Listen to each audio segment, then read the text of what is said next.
एक टाइम पे मैं देश छोड़ के जरूर जाना चाहती थी। गांजा पीती है, उससे कौन शादी करेगा? बच्चे कैसे होंगे उसके? क्या एडिक्शन गांजे और चरस से होता है? कभी गांजे, चरस, भांग के बारे में किसी को बात करते हुए सुना है, वो भी लड़की?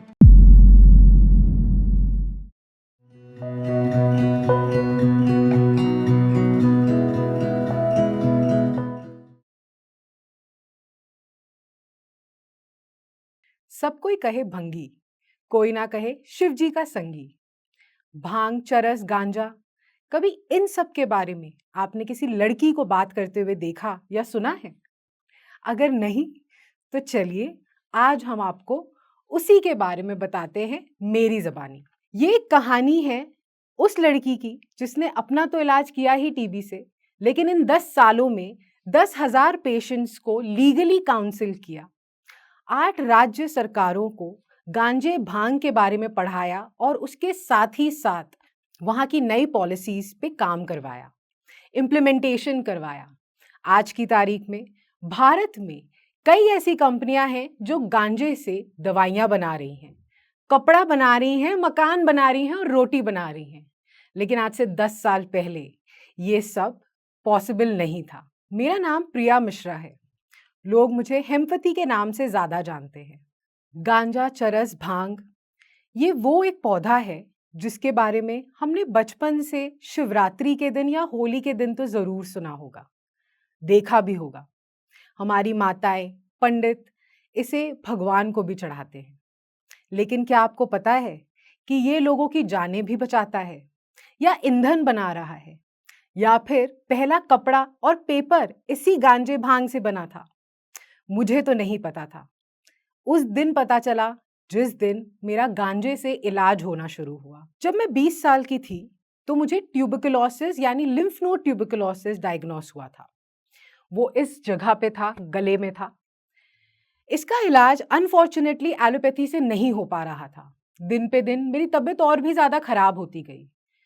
भले ही एलोपैथी की दवा से जो स्वेलिंग थी वो रुक गई, लेकिन ना दर्द कम हो रहा था, ना ही वो स्वेलिंग कम हो रही थी। डॉक्टरों का ये कहना था अगर 1 हफ्ते में मैंने सर्जरी नहीं करवाई तो हो सकता है ये फट भी जाए। तभी जब मैंने आयुर्वेदिक चीजों के बारे में पढ़ा, वैद्यों से भी जाके मिली, मुझे गांजे और भांग के बारे में पता चला और किस तरह से आज नहीं, आज से 10 साल पहले भी वो कैंसर, HIV जैसी बीमारियों का इलाज कर रहा था। ऐसे हजारों केसेस 2012 में भी रजिस्टर्ड थे जहां पे गांजे से कैंसर का इलाज हुआ। फिर मेरा तो टीबी था, तो मैंने इसी भरोसे एक नई शुरुआत करने की कोशिश की अपने लिए, क्योंकि जो मैं दवाइयां ले रही थी उनका मुझ पे कोई असर नहीं हो रहा था। और जब मैंने ये करना शुरू किया, उसके साथ ही साथ एक नई दुनिया भी खुलती गई। ऐसी दुनिया जहां देश विदेश के डॉक्टरों से मैंने बात करना शुरू किया, अपने केसेस के बारे में बात की, किस तरह से मैं इसका अपने आप पे इलाज कर सकती हूँ। और वो 10 साल पहले था और आज मैं उसी, उतनी तो नहीं बुलंद, लेकिन हाँ उतनी ही मुझे लगता है बुलंद आवाज के साथ आपके सामने खड़ी हूँ। 10 साल पहले तो मैं भी बहुत डरी हुई थी कि प्रिया मिश्रा सामने आके बोलेगी कैसे, अपने घर वालों को कैसे बताएगी कि मैंने अपना इलाज गांजे से किया। बट देन अगेन मैं भूल गई थी कि वो मेरी ही माँ है। जब मैंने उन्हें समझाया किस तरह से गांजा आयुर्वेदा में लिखा था, तो वो भी समझी, थोड़े वक्त बाद, लेकिन समझी जरूर। उसके साथ ही साथ सोसाइटी में भी इस सब्जेक्ट पे आज भी जब मैं बात करती हूँ तो हमेशा 2 गुट बन जाते हैं। इसका चलन आज हो चाहे आज से 50 साल पहले हो, सेम ही है। और आज से 50 साल आगे भी 2 गुट जरूर बनेंगे, लेकिन कम से कम एक गुट उसमें से इतना तो जानता है कि हाँ, इन सब चीजों से बहुत कुछ अच्छा भी होता है। एक टाइम पे मैं देश छोड़ के जरूर जाना चाहती थी, जॉब करना चाहती थी विदेश में, बेटर लाइफस्टाइल यू सी। लेकिन इसी चीज ने मुझे ये एहसास दिलाया कि भारत में भी बहुत सारी चीजें हैं जो हम कर सकते हैं और हमें करने की जरूरत है। उन्हीं विदेशों से चीजें जो हमारी थी वापस लाके एक इम्प्लीमेंटेशन कराने की। That is exactly what Priya Mishra has been doing, या कर रही है। ऐसे तो बहुत ही सारे पेशेंट्स हैं, ऐसे ऐसे पेशेंट्स जो कि 3 साल से लेके 90 साल तक के रहे हैं। उनमें से कुछ मेरे चुनिंदा हैं। एक का नाम है वेद। ऐसा पेशेंट जिसे 11 महीने की उम्र में एपिलेप्सी जैसी बीमारी डायग्नोस हो गई थी। उसका डेवलपमेंट बहुत हद तक रुक गया था। उसकी माँ ने कभी भी उम्मीद नहीं हारी। उसने भी मेरी तरह ही देश विदेश में काफ़ी सारे डॉक्टरों से बातें की, काफ़ी कुछ ढूंढने की कोशिश की इस बीमारी का इलाज। अनफॉर्चुनेटली इस बीमारी का इलाज नहीं, इसे कंट्रोल किया जा सकता है। और आपको पता है एपिलेप्सी जैसी बीमारी को कंट्रोल कैसे किया जा रहा है विदेशों में? इसी गांजे की मदद से। आज वही बच्चा 15 साल का हो चला है। मैं उसकी माँ से मिली थी जब वो 6 से 7 साल का था। उस वक्त का जो उसका डेवलपमेंट था और आज का डेवलपमेंट है, उसमें ज़मीन आसमान का फ़र्क है। डेफिनेटली जो सारी थेरेपीज़ की हम बात करते हैं वो तो अपनी जगह होती ही हैं, लेकिन गांजे ने जो दौरे पड़ते हैं एपिलेप्सी में, सीजर्स जिसको हम अंग्रेजी में बोलते हैं, उसको कंट्रोल कर दिया। इस हद तक कंट्रोल किया कि आज वो बच्चा पेंटिंग कर सकता है, आगे अपने आप काफ़ी सारी चीज़ें कर सकता है, खाना खा सकता है, चल फिर सकता है। उसके अलावा मेरे पास एचआईवी नाम की बीमारी जिसे हम बोलते हैं के पेशेंट्स भी रहे हैं। ऐसे पेशेंट्स जिनको डॉक्टर्स ने काफ़ी काफ़ी स्ट्रॉन्ग दवाइयों से ऐसे भी पेशेंट्स रहे हैं जिनको डॉक्टर्स ने काफ़ी स्ट्रॉन्ग दवाइयाँ दी। ऐसी स्ट्रॉन्ग दवाइयाँ जिनकी वजह से वो नम हो गए। उनका दिमाग, मोटर स्किल जिसे हम बोलते हैं, वो काम करना बंद हो चला। उन्होंने गांजे से बनी दवाइयाँ शुरुआत में तो विदेशों से इंपोर्ट करवाईं। आज की तारीख में वो भारत में मिलती हैं, लेकिन इसकी शुरुआत की। जितने भी एचआईवी से रिलेटेड सिम्टम्स थे, वो कंट्रोल में आने लगे। उनकी जो नसें हैं, वो पिघलना बंद हुईं। उनकी जो हड्डियाँ हैं, वो कमज़ोर होना बंद हुईं। उनकी जो भूख थी, उसे वापस से जागरूक हो गई। उसके साथ ही साथ उन्हें चक्कर आना भी बंद हुआ। एचआईवी और एड्स ऐसी बीमारियां हम बोलते हैं जिसकी वजह से देश विदेश में बहुत ही ज़्यादा लोग मारे भी जाते हैं और जो जीवित रहते हैं वो बहुत बुरी हालत में होते हैं। लेकिन गांजे से बनी हुई दवाइयाँ ऐसी दवाइयाँ हैं जो गांव से लेके शहरों तक में आज से 75 साल पहले से इस बीमारी के ऊपर काम कर रही हैं और भारत में आज तक उसके बारे में बड़े लेवल पे कोई बात नहीं कर पाता। इसीलिए नहीं बात कर पाता जिससे हमने शुरुआत की थी। कभी गांजे, चरस, भांग के बारे में किसी को बात करते हुए सुना है? वो भी लड़की। तो इसीलिए आपके सामने हेम्पवती ये नाम लास्ट 10 सालों से आता जाता रहा। हमारे पास 10,000 पेशेंट्स में से ऐसे भी कई पेशेंट्स आए जिन्हें अलग-अलग किस्म के दर्द थे। अर्थराइटिस जैसे कि गठिया हम हिंदी में उसे जानते हैं। काफ़ी सारे हमारे माँ बाप जो हैं उनको होता है, हमारे जो दादा दादी हैं उनको हो जाता है। एक उम्र के बाद ऑयल ख़त्म हो जाता है हमारे जोड़ों में। उसका इलाज भी इसी गांजे से किया गया। इस तरह से किया गया कि मेरे पास एक देवी जी हैं जो गुजरात में रहती हैं। वो आई थी हमारे पास 60 साल की उम्र में। उनके घुटने काफ़ी सूजे हुए थे, ज़्यादा चल नहीं पाती थीं, टॉयलेट तक के जाने के लिए अपने पति या अपने बेटे की मदद लेती थीं। आज की तारीख में वो कम से कम अपने घर में रोटियां तक बेल पा रही हैं। मैं ये नहीं बोल रही कि वो जाके मैराथन लड़ रही हैं, काश वो ऐसा कर पाए, लेकिन रियलिस्टिकली 5 साल में वो टॉयलेट जाने से लेके अपने किचन तक जाने लगी और रोटियां, जिसके लिए हमारे जो हाथ है, अगेन जॉइंट्स बहुत इंपॉर्टेंट होते हैं, उसमें उनका डेवलपमेंट हुआ। ये सारी चीज़ों के बारे में हमें आज तक कैसे नहीं बताया गया, जबकि बोला जाता है गांजा, भांग, चरस कितनी खराब चीज़ है, नशे हो जाते हैं। इसीलिए नहीं बोला गया क्योंकि सन 1819 में एक ब्रिटिश हेम्प कमीशन रिपोर्ट बनाई गई थी।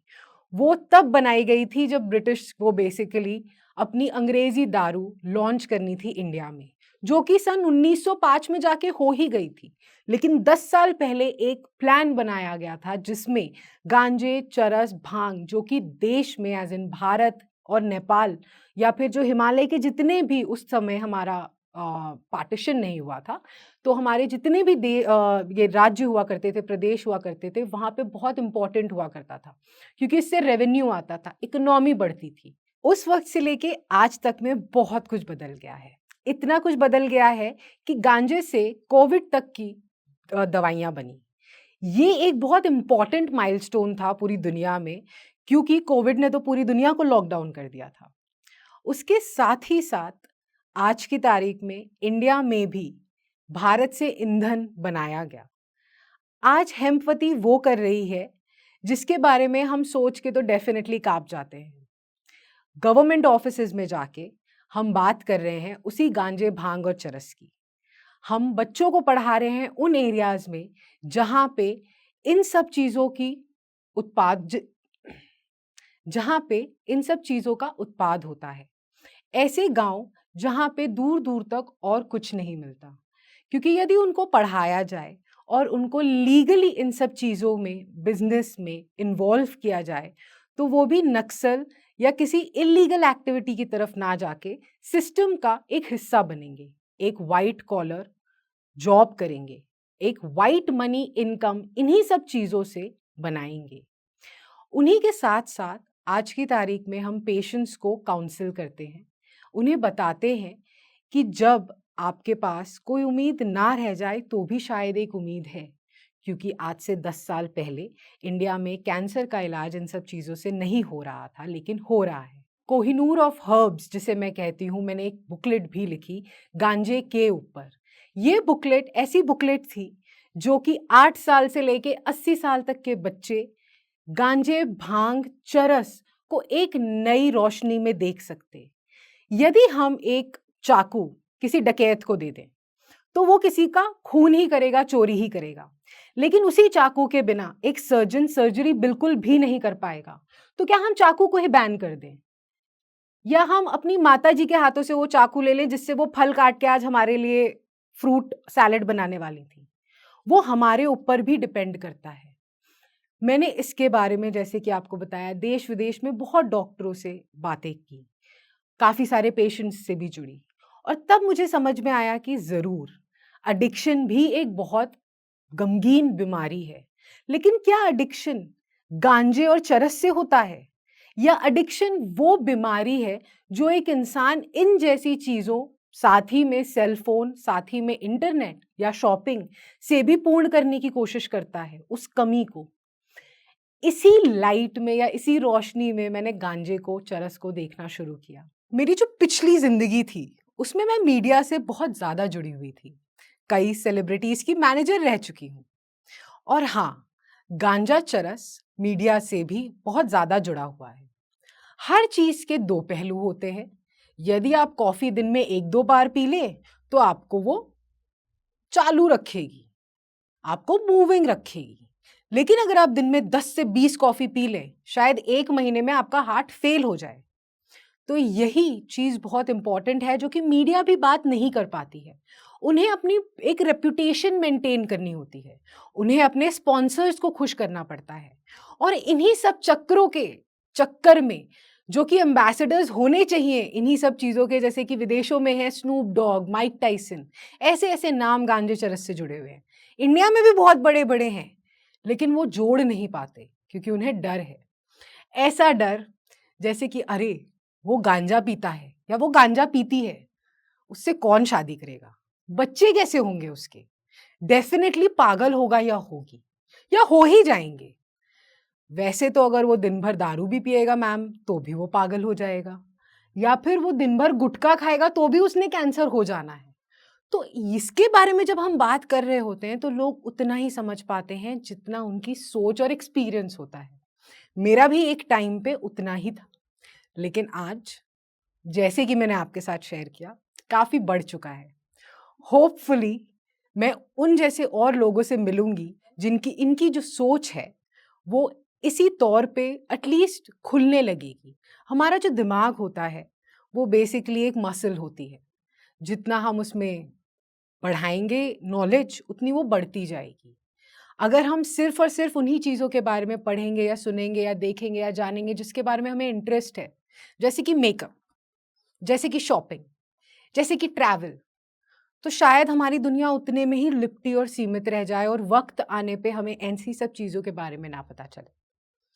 तो हाँ, बदनामी लेके इस लड़की ने दुनिया की सारी रिश्ते बर्बाद करके अपने सारे गांजे चरस के ऊपर काम ज़रूर किया है। लेकिन हाँ, मैं ये कहूँगी ज़रूर, जितना इसके बारे में हम खराब बोलते हैं, उतना ही ये अच्छा है। जैसे मैंने शुरू किया था, सब कहे भंगी कोई ना कहे शिव जी का संगी।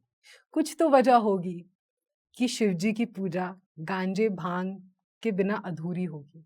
America, Canada, Portugal, Israel, Switzerland, Germany, इन सब जगहों का नाम तो आपने सुना ही होगा। ये तो पता ही होगा कि ये सब फर्स्ट वर्ल्ड कंट्रियां हैं। इंडिया तो अभी डेवलपिंग नेशंस में आया है, सेकेंड वर्ल्ड कंट्री में आ गया है। आपको पता है इन सब में एक कॉमन चीज क्या है? गांजा भांग चरस लीगल है, काफी सारे पर्पसेस के लिए लीगल है। वहां की इकोनॉमी आपको पता है कितनी बढ़िया चल रही है। जिन जिन जगहों पे इन सब का सेवन किया जाता है या फिर इन्हें उगाया जाता है, वहां का क्राइम रेट पता है शॉकिंगली बहुत ही ज्यादा कम उन जगहों पे जहां पे इसका एक्सेस नहीं है।